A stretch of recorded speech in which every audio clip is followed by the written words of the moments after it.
Someone just went on national television and called Kevin Durant more valuable to the Warriors dynasty than Stephen Curry. Also, Tracy McGrady said that Curry wasn't even on the same level as LeBron James, Magic Johnson, or Kobe Bryant. Using those takes, and many more dumb ones which you'll see in this video as fuel to his fire, Friday night's Game 4 in Boston saw the Chef become the first player ever to record 40 points, 10 rebounds, and 7 threes in the confines of an NBA Finals. Here's how Curry's fooled everyone, leaving the advanced metrics and top analysts looking not just dead wrong, but embarrassingly silly.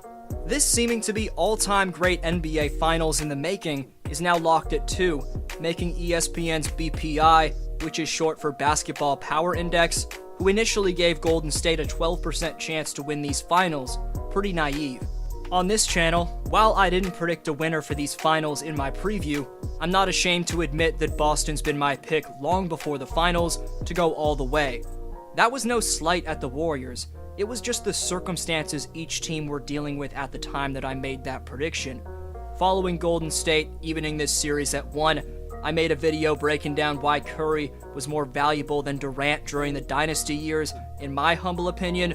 However, some analysts with night and day more credibility than yours truly, in a Hall of Famer T-Mac, and even one of Curry's peers, in a player he's beaten in the playoffs before, CJ McCollum, haven't been so quick to give Curry that type of praise.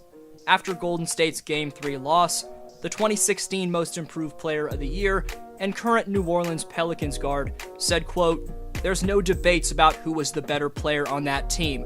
We know it was Kevin Durant, Steph knows it was Kevin Durant, Draymond deep down, he knows it was Kevin Durant." That take from CJ wasn't the only one disregarding the Chef after Boston went up 2-1, as a 7-time All-NBA player in McGrady had this to say.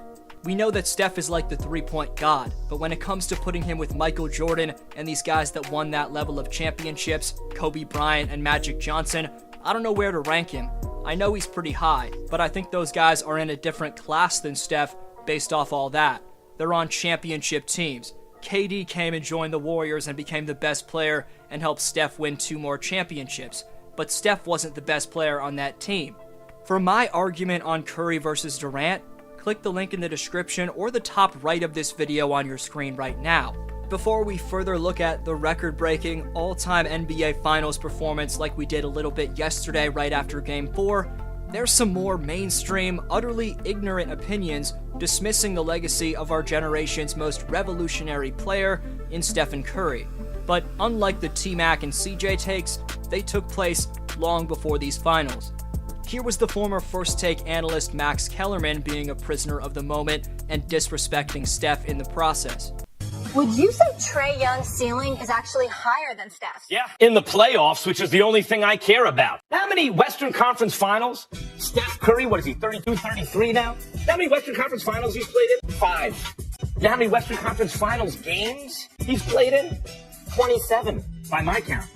How many times he scored 48 points in a conference final? 0. Speaking of First Take, last summer when Curry was about to re-up on his well-deserved 4-year, $215 million Supermax, here's what a few of ESPN's finest had to say about the amount of rings Curry would get under that contract. The question is, how many titles in the next 4 years? So y'all gonna sit on First Take. You and Dominique Foxworth are going to sit on First Take and say that Steph Curry will not be in the conversation for a championship in the next 4 years. Steph and his Dubs are now 2 wins away from making those clowns look dead wrong and securing his 4th career NBA championship. In my opinion, whether Golden State wins or loses this series against Boston, Steph should get the Finals MVP. Curry's been unquestionably the best player in this series. His titanic 43-point performance to salvage the Warriors from a potential 3-1 hole on 26 shots, 7 of 12 on 2s, 7 of 14 on 3s, and 71.8% true shooting was the latest in a string of performances that each deserve their own place in history, but this one rightfully claims its place in a different stratosphere. In 4 games during these finals, he's averaging 34.3 points on an otherworldly shooting split of 50-49-86. His 66.4% true shooting mark harkens back to his unanimous MVP campaign, where he put up a 66.9% true shooting mark. Yesterday, we looked at every bucket from the mid-third quarter on into the clutch, but what we didn't evaluate was Steph's early dominance.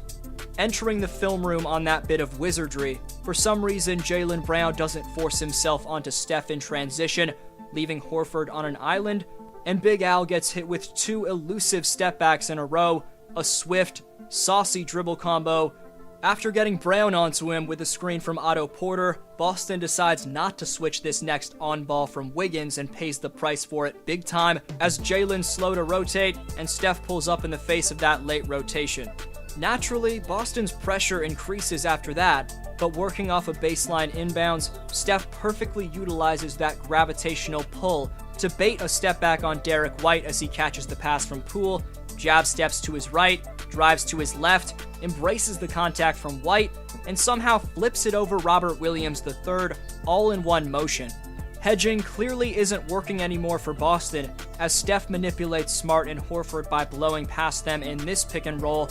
After that, a dribble handoff with Looney sees Curry drop Brown into contact and finish for the and one.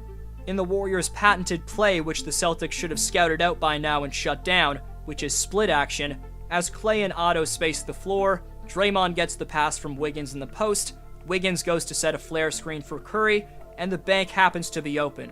How about another split action for your trouble, this time with Wiggs in the post and Looney as the screener?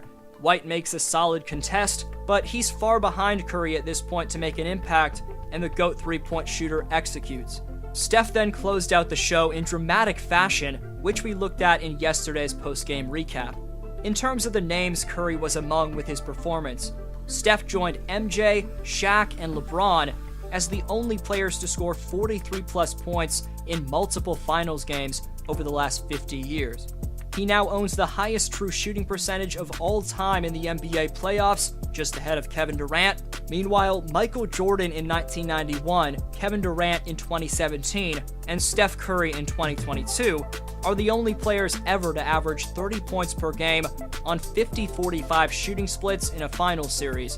Thing is, Jordan and Durant were both in their primes at age 28 when they did that, while Curry's doing it much deeper into his career, showing his longevity at age 34. The Chef also became the first player in NBA history to have 5+ three-pointers made in 4 consecutive NBA Finals games.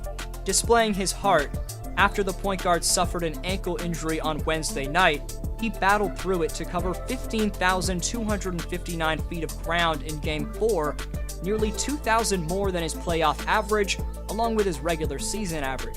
Klay Thompson put it best on Curry, saying, quote, "The things he does, we kind of take it for granted from time to time, but to go out there and put us on his back, I mean, we've got to help him on Monday."